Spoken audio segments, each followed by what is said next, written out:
Welcome to the Gay Buddhist Forum, where teachers from all schools of Buddhism offer their perspectives on the Dharma and its application in modern times, especially for LGBTQI audiences. These talks are offered freely to the world and made possible by appreciative listeners. If you would like to support our efforts to share the Dharma with underserved audiences, please visit gaybuddhist.org. There you can donate, find a list of upcoming speakers, or enjoy many hundreds of these recorded talks dating back to 1996. Welcome back. As is our custom, let's go around and say our names. You can say your first and last name if you like. I'd encourage you just to take a breath so that we don't rush through them. Dean Galloway. Mark. Eduardo Antonio. Kurt. Justin. Baruch.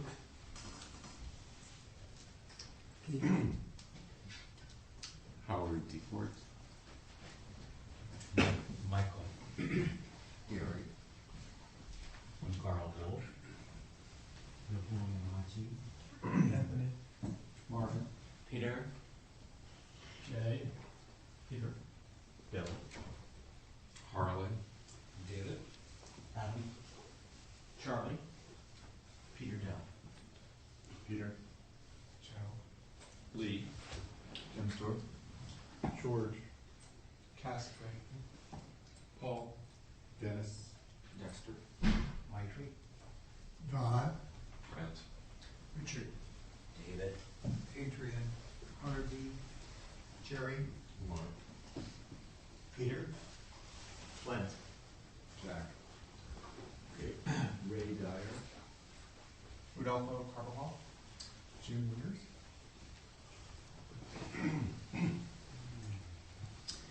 And our speaker today is Jennifer Berezan, and she's a singer, songwriter, teacher, and activist who began in 1995 her journey into meditative trance music and wordless chanting and singing, which she's going to share with us today. And in her musical career, she has explored music as a spiritual practice from cross-cultural, traditional, Buddhist, and contemporary perspectives. And she teaches at CAIS, the California Institute of Integral Studies, in the Department of Philosophy and Religion, and she's been involved in Buddhist practice for many years. So welcome. Thank you.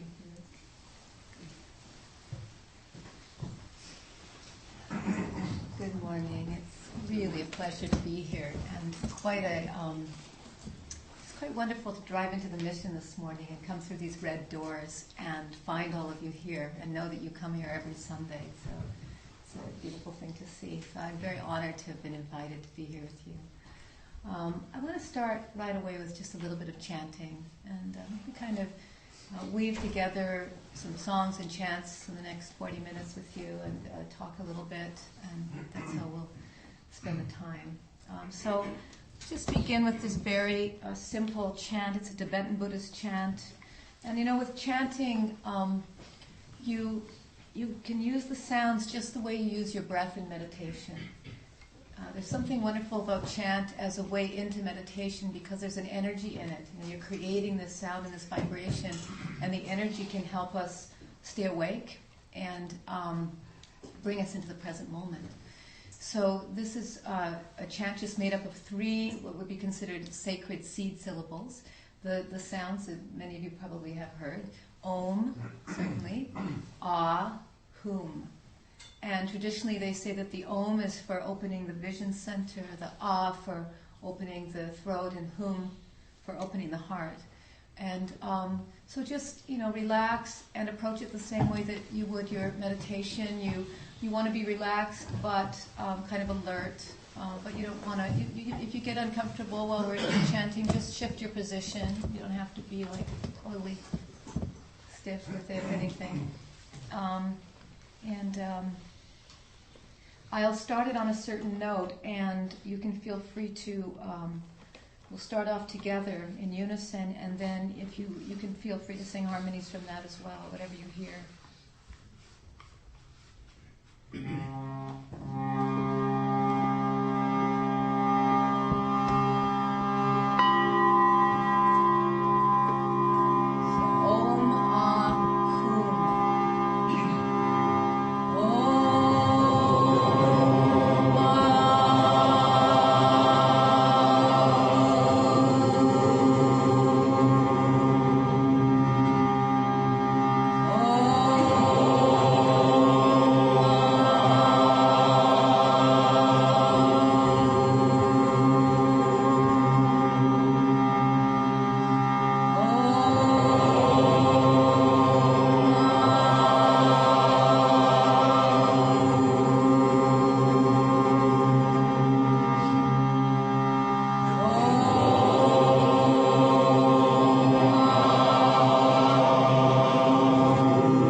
take a moment to notice how you feel, just to become present to the effects of the chanting in your own body.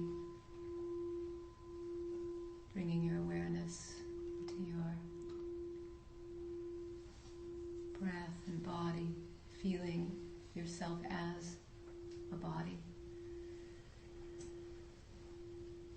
The gift of being in this human body, just noticing, holding whatever it is that you feel with kindness and compassion, whether it's ease or whether it's challenging.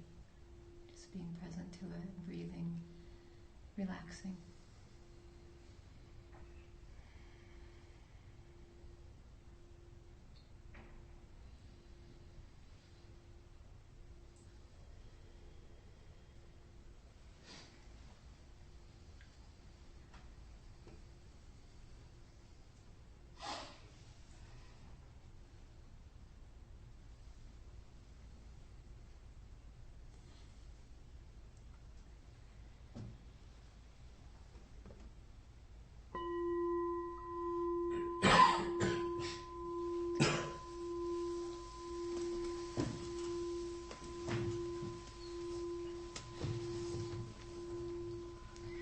So I am not formally a Dharma teacher, but I am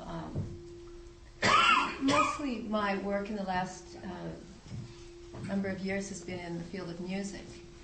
And I'm a musician and a singer-songwriter and a recording artist, and also teach, as Dean mentioned, in the California Institute of Integral Studies in the Philosophy and Religion Department with a focus on women's spirituality. So this whole movement towards reclaiming women's expressions in spirituality and kind of uncovering lost pieces as well.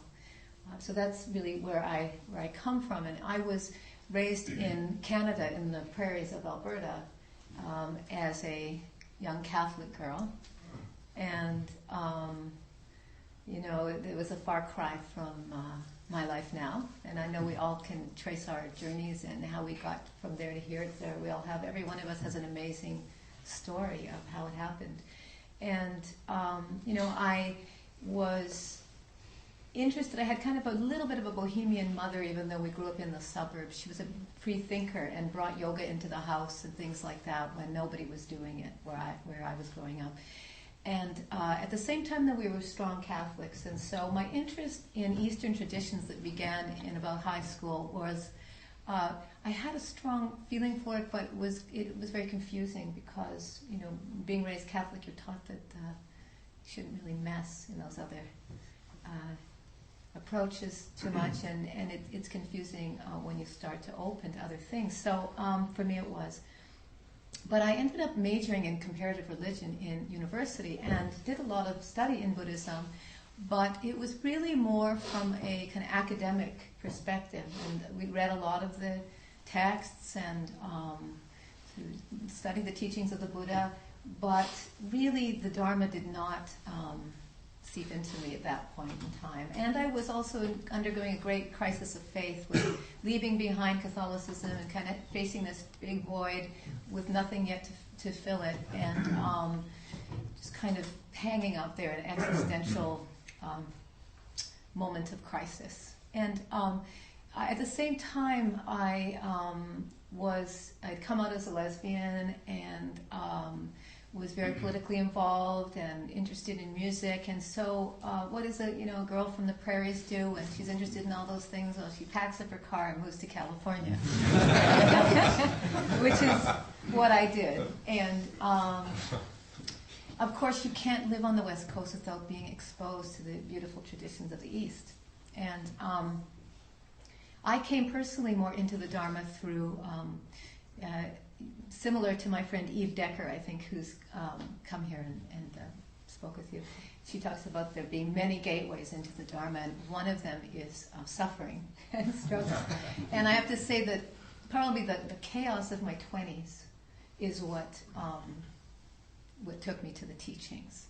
Especially a lot of relationship chaos and what that brought up for me, and just the drama and the pain and the confusion that came about from a lot of just difficult emotions and fears that arose in me. Things around my fears of being alone, when relationships would end, being catapulted into just horrific emotional,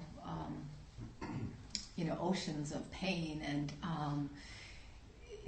then looking to immediately to try to grab onto something to feel better, and all of that is constantly in this cycle of confusion, really, and doing the best that I could, but really not knowing how to manage it. And so I went on a 10-day Vipassana retreat. That was my first experience. It was a bit intense for me for the first time at age 24, and really kind of blew my mind away in a way, and took me quite a few years to integrate the experience.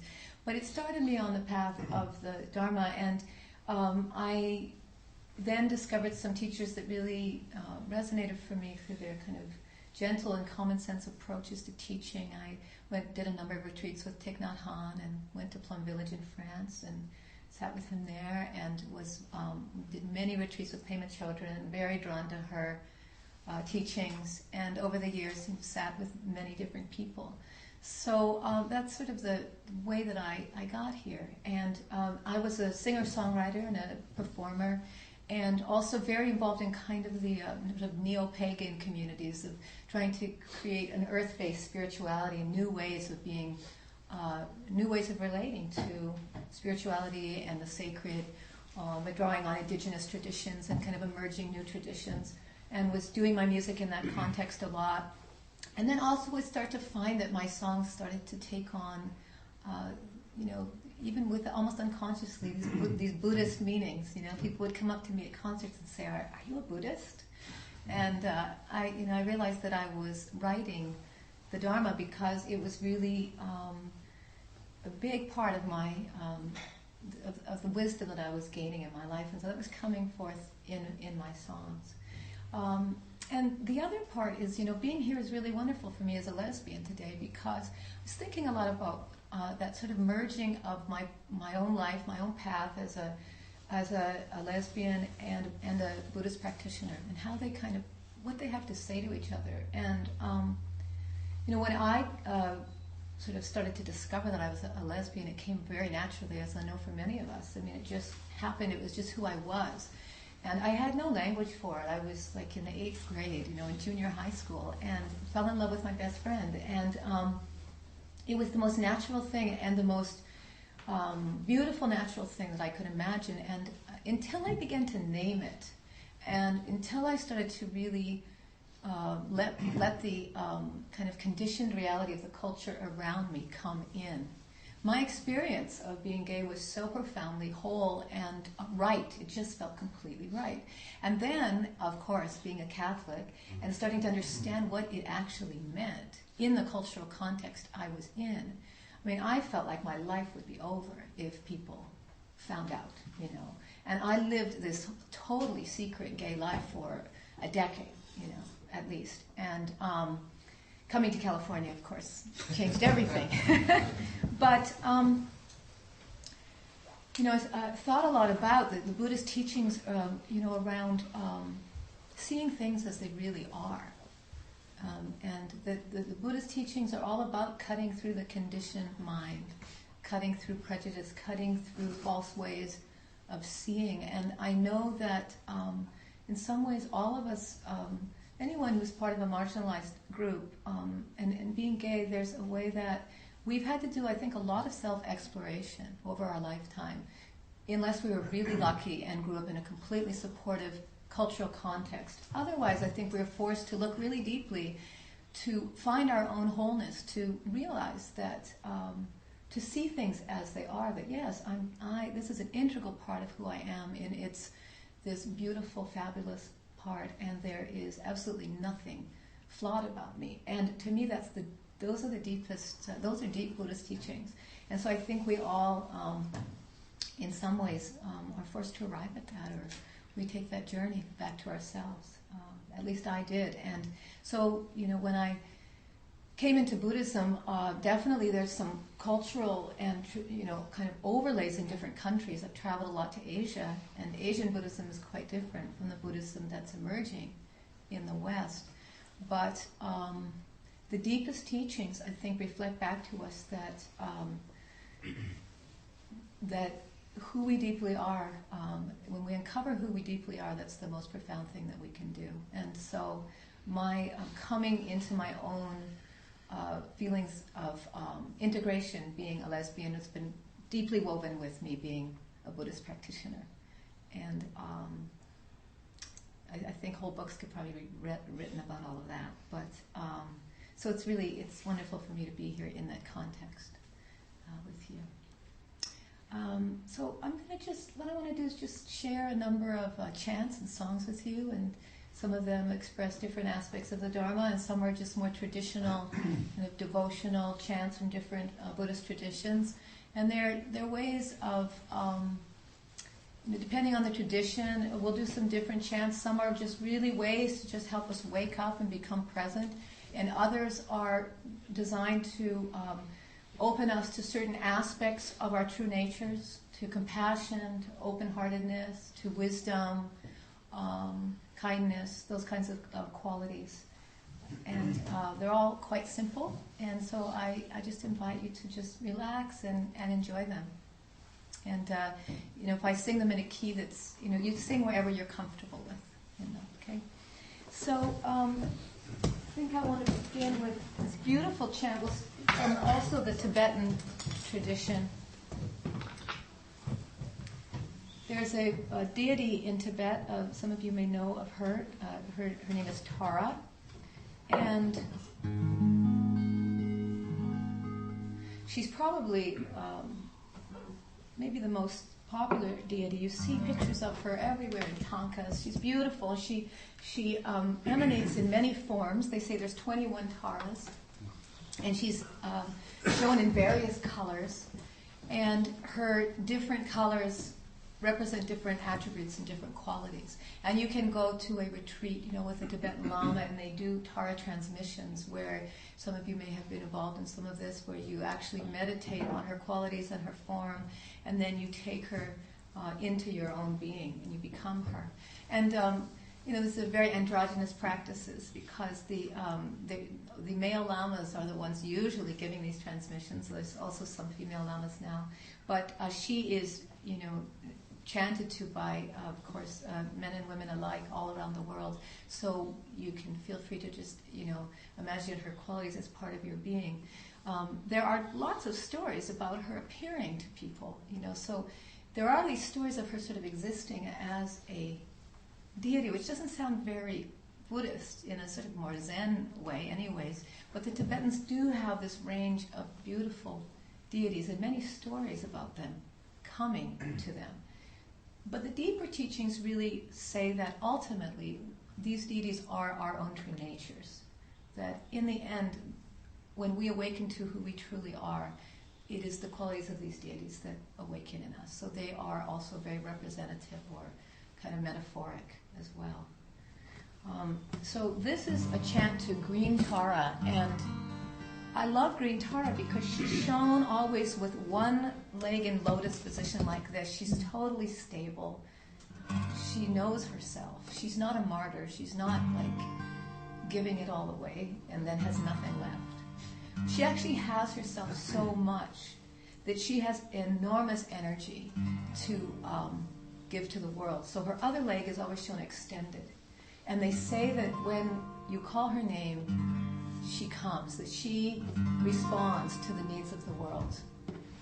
And so she's not just kind of this cloistered figure who's sitting there for her own enlightenment. She's an engaged Buddhist. And she's both very connected to her own being, which gives her a great amount of energy. And it helps her, these bodhisattvas, they're called, these great ones who devoted their life to helping the world become free of suffering. They don't fall prey to burnout because they have such a great connection to their own source that they're constantly energized from that place. But they're able to be present to the world's needs. So the words to this chant are Om Tara Tu Tare Tu Re Soha.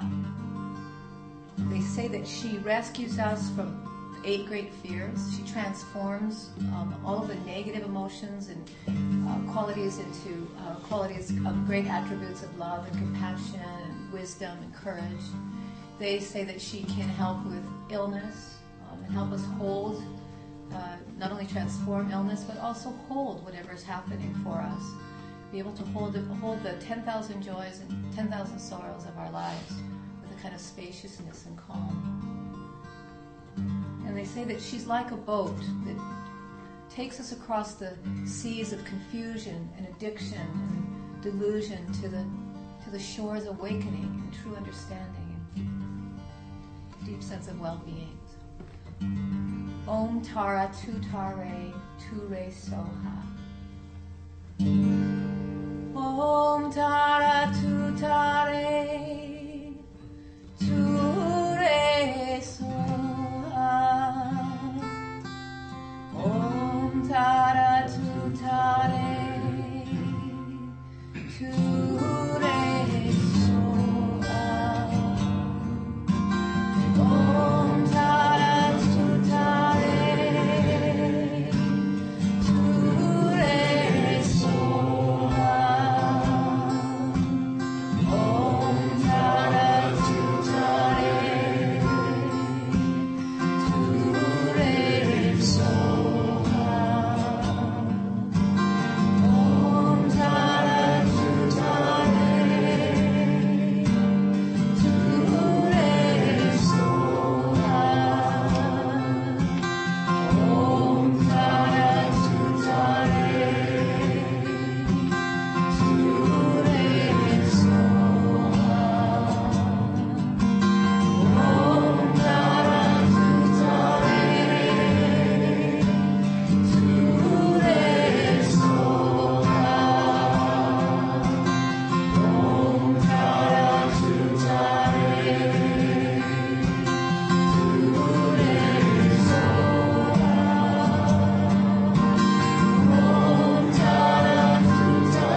much as possible, bringing a quality of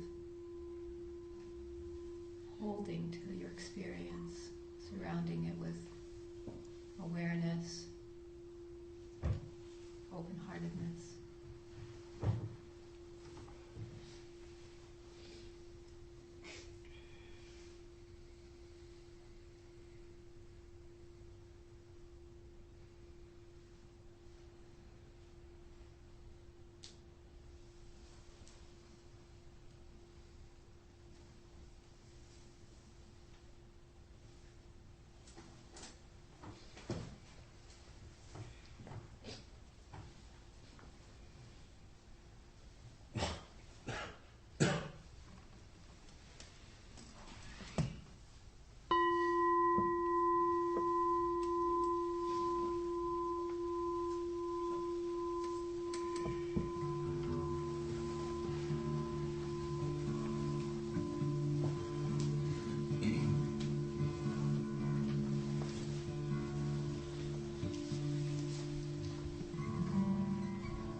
When I began to study Buddhism, especially when I studied it in university, we had a teacher, he kind of, I think he took some pleasure in almost scaring us with the Dharma.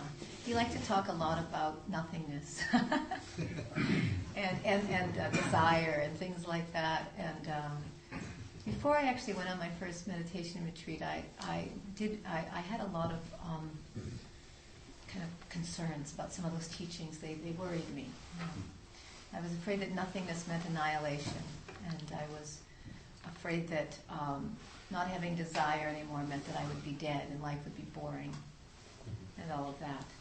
And then over the years, had some wonderful teachers who sort of helped explain those concepts, and also through practice itself started to meet those concepts through experience and understanding the great beauty in them when they're actually lived and experienced.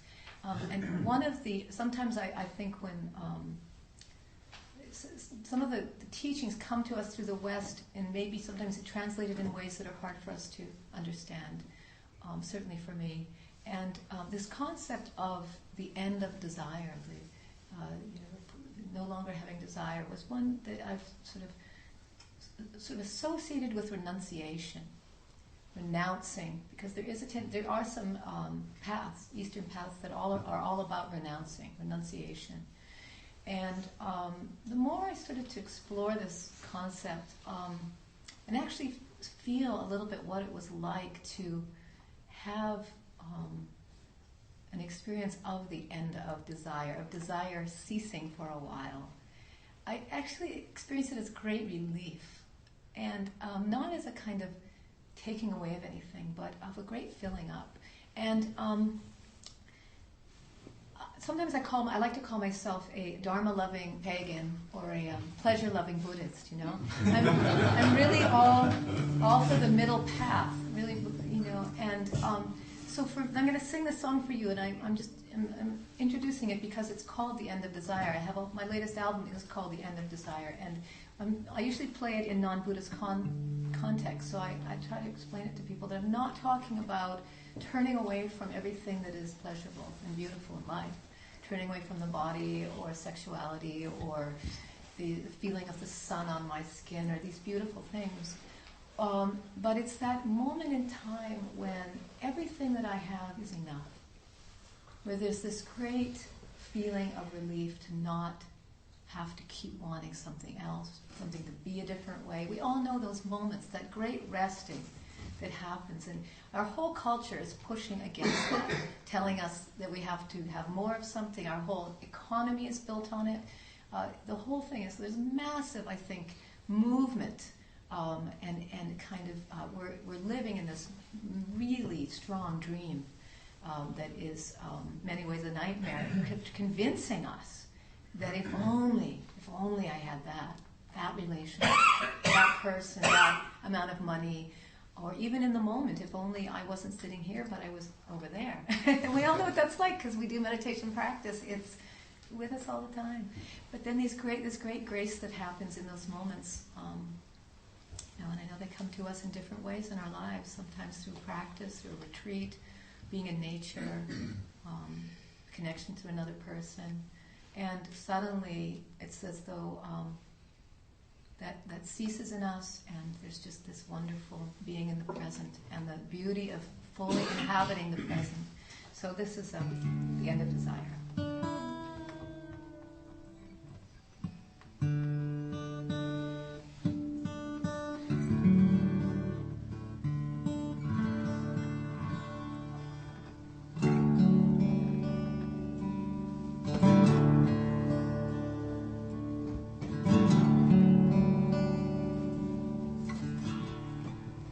I've been to the desert, rode camels in the sand, hitchhike across the border, pass through cities and towns with just a wave of my hand, walk through forests so sat in temples so old. I've howled at the moon, swung on the stars, been offered silver and gold.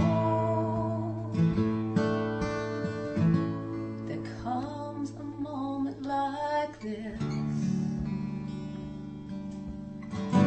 There's nothing more I require.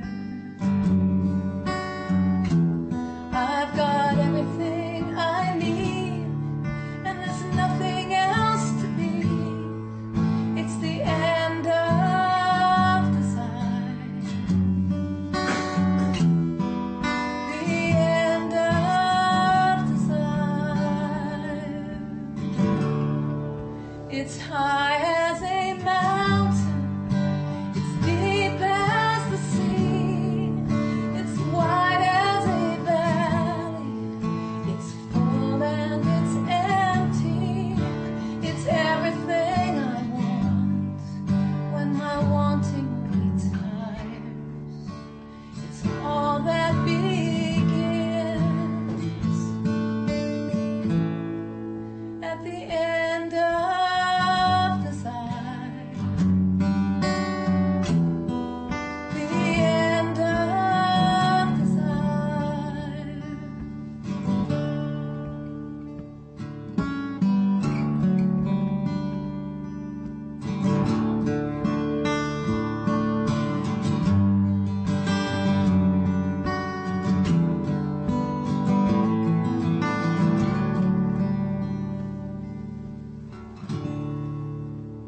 This push and this pull, this kick and this shove, this hoping and dreaming, this planning and scheming for the thing we call love. Well, if I said that wasn't me, you know that I would be a liar.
time has gone very fast. And there are many, many chants that we could do, and maybe we'll have another opportunity. I lead a lot of chanting around the Bay Area, so if you're interested, you can find me probably on the internet, I'm sure. But is there, maybe we have like a couple minutes for any questions, just briefly, or comments anybody would like to share? Do you know of any regular gatherings, kirtan or any kind of chanting that take place here in the East Bay? Groups like weekly or certainly there are, kirtan. There are lots that are happening in yoga studios, more in kind of the Hindu tradition. Oh, I see. Yeah, absolutely. Okay. More like Hindu stuff. Yeah, definitely. Okay. Mostly the Buddhist chanting. There's a little bit sometimes that happens at some monasteries before practices, Yeah. and there's a lot of sung. The Shambhala Center in Berkeley, there's a lot of chanted texts. But that's different. You're chanting text, you're chanting the sutras the whole time, which is actually quite beautiful. So, but that's pretty much what I don't know of any group that's meeting and just doing Buddhist chanting. Yeah. Actually, Sean Fate, F-E-I-T, he came here once. Oh, okay. And he is one of the East Bay that meets weekly. Oh, he good. does. Okay. Great. Okay.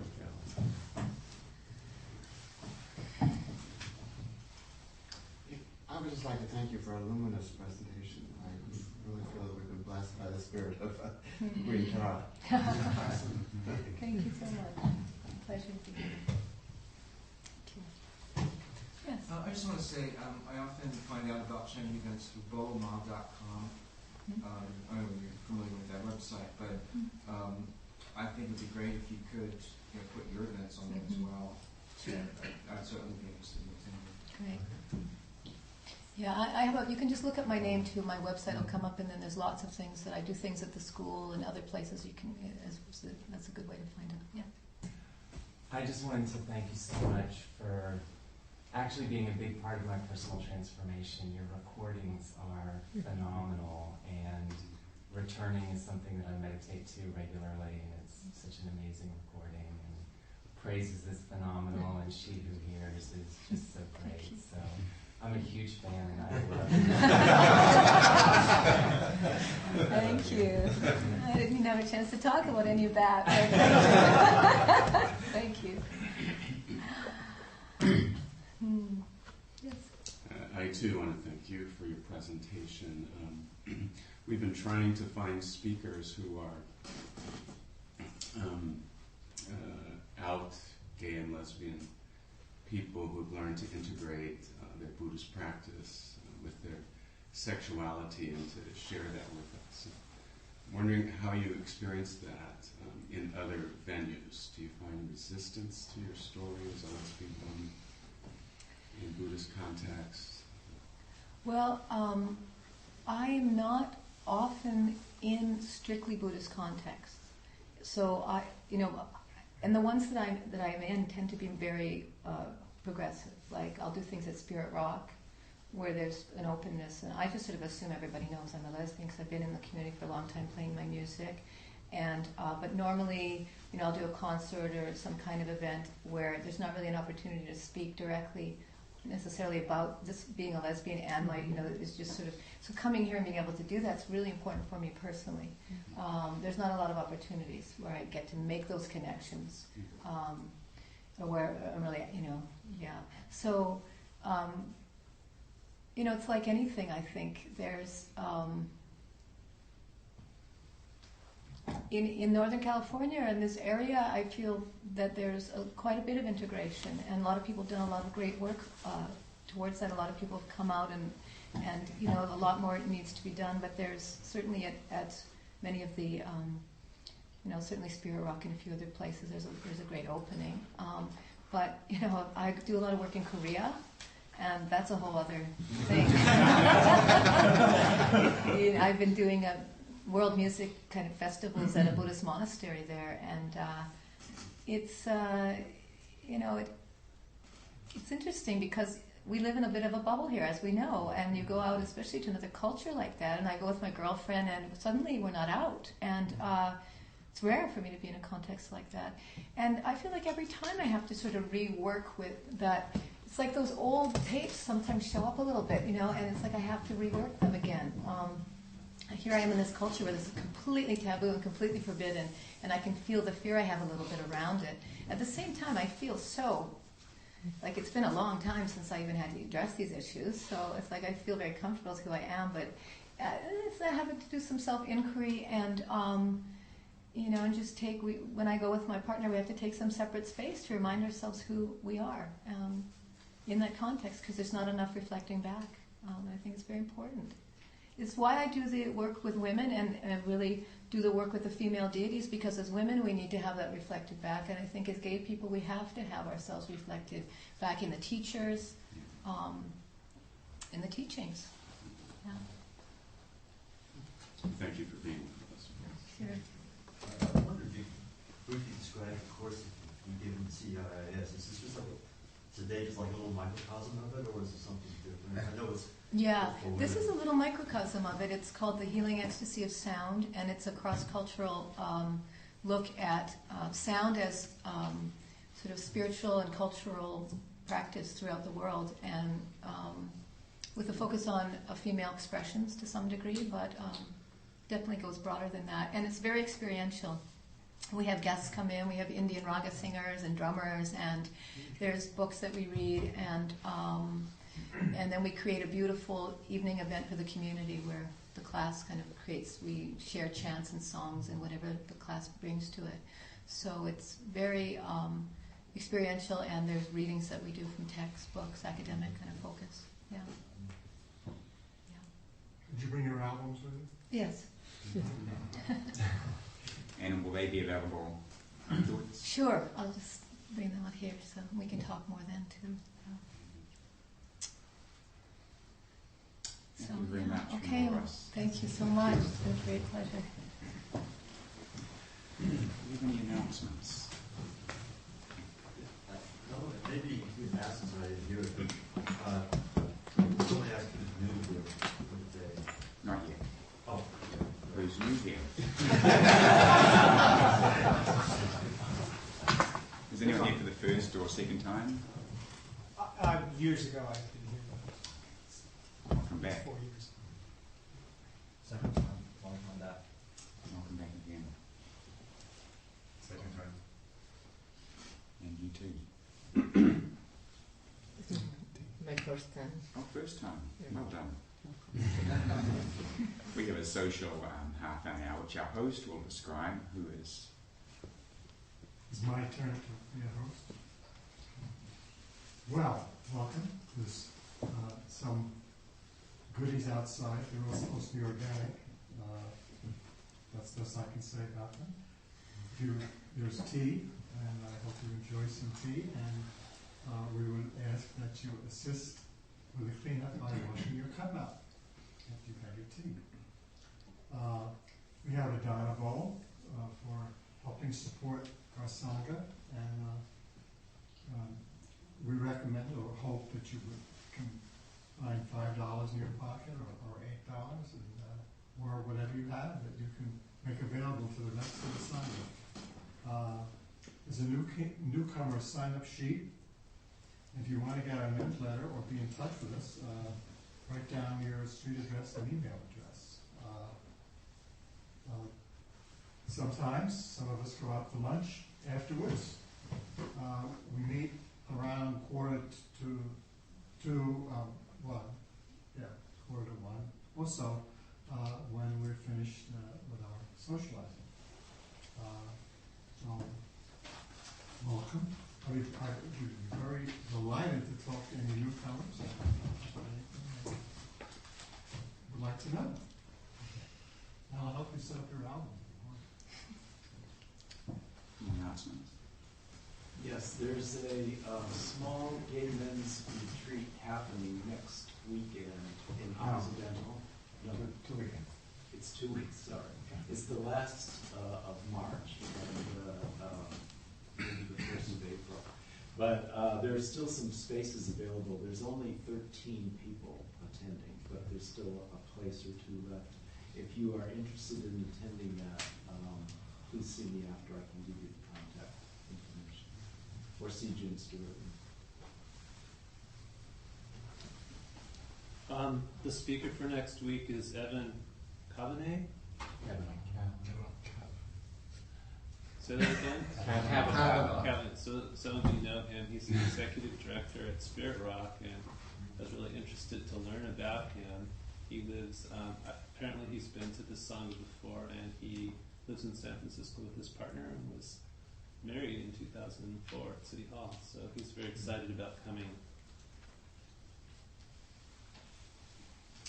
And I chair the program committee, which means I do nothing.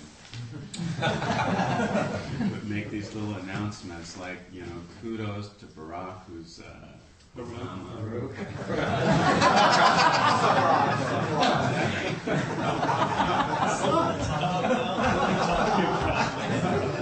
I like Barack. That's pretty good. We'll never forget you. And, who's our speaker coordinator for this quarter. Other members of the program committee are here. If you would raise your hand. We are kind of your resource to speakers and to program ideas for the Sangha. So in your journey, if you come across speakers, teachers, presenters who've touched your heart and soul, someone you want to suggest to be presenter for Sangha, talk to one of us and we'll work with you to bring those people in. Jerry will be our next speaker coordinator coming up. Where'd he go? Oh, there you are. I'm really missing the ball today. Yeah, and so we're real excited about your role as speaker coordinator for the next quarter.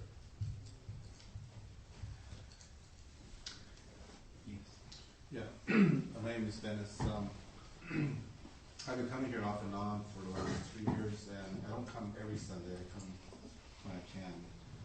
And I work for the Native American Health Center on Cat Street down here between 16th and 17th. And I know it's not related to Buddhism, but it's a spiritual event coming up on Thursday morning. Thursday's the spring equinox, and we're having a sunrise ceremony at 6 o'clock at Dolores Park. So if anyone's available and interested, you're welcome to come. And we're going to have a couple of Native American singers, one healer who's going to do an opening prayer, a morning sunrise prayer, and then followed by some prayer songs, morning prayer songs, and a drum group's going to sing an honoring song for those that have passed, and then a Native Hawaiian chanter is going to chant and do a hula, and the Aztec dancers haven't confirmed, but they may show up as well. But we'll be there from 6 until 7:30, and then we're having breakfast at the LGBT Center from 8:30 until 11. And there's a panel presentation there as well. So you're welcome to come. Which part of Dolores Park is it? Dolores Park by the Bell. George. Yes, a reminder that our talks are available on the internet at the GBF website, gaybuddhist.org. Actually, I have an announcement. I facilitate something called a Year to Live groups where we practice living as if it was our last year. And I'm shortly to start a second queer group, specifically for the LGBTQ community. So if you're interested, see me. I volunteer for a group called the GI Rights Hotline, which is a nationwide hotline which service people and their families call up and do a lot of work with people who are suffering from whatever kinds of problems they're suffering from in their army. A lot of them are people who've been to Iraq too many times, and but also do some counter recruitment work sometimes. And it's a hotline. You generally work for 2 or 3 hours a week, and we could use more people.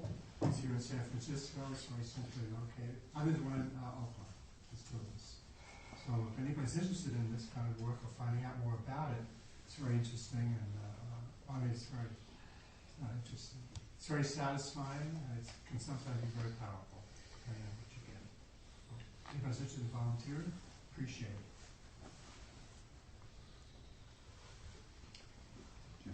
Yes, I sing with the San Francisco Choral Society, and we're having a performance the first weekend of April, Saturday night and Sunday afternoon at the St. Paul Church at 30th and Church. And the piece is called The Armed Man, and it's about, it's a contemporary piece, but it's not atonal at all. And it's written by a Welsh composer named Jenkins, and it's the most it's the most popular new choral piece in many decades, and it's quite spectacular. And there's a broad range of texts from the Mahabharata to Jonathan Swift, and I mean it traces sort of the spirit of war through human culture and the need for peace. It's quite moving and quite strong. So for those of you who like choral music, I'll send out an email. And they make beautiful noises. Yes, beautiful. Let's gather in a circle for our dedication of merit.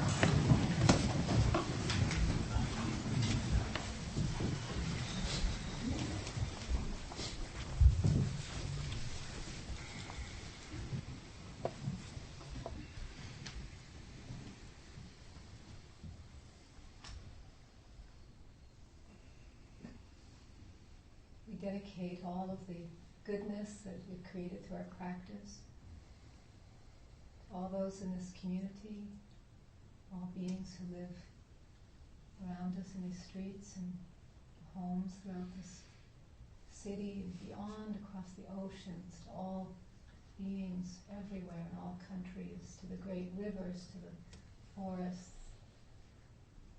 the sky, the animals that fly and swim and crawl, to all peoples, especially those who are suffering in war and poverty. Dedicate this practice for balance and justice and healing. We send out all together a sound. We'll just sing an ooh sound and sending this out into the world, and as a way of also reminding ourselves of holding this space inside of our heart for this week, that we can make use of this in our lives and come back to it and remind ourselves.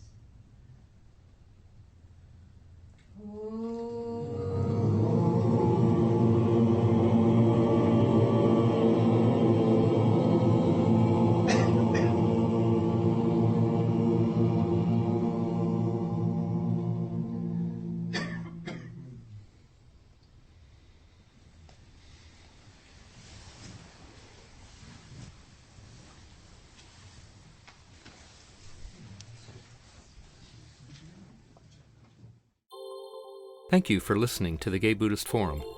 If you would like to hear several new talks per month and be notified of upcoming speakers so you can participate live, please subscribe to this podcast, like us on Facebook, and join our mailing list by visiting gaybuddhist.org.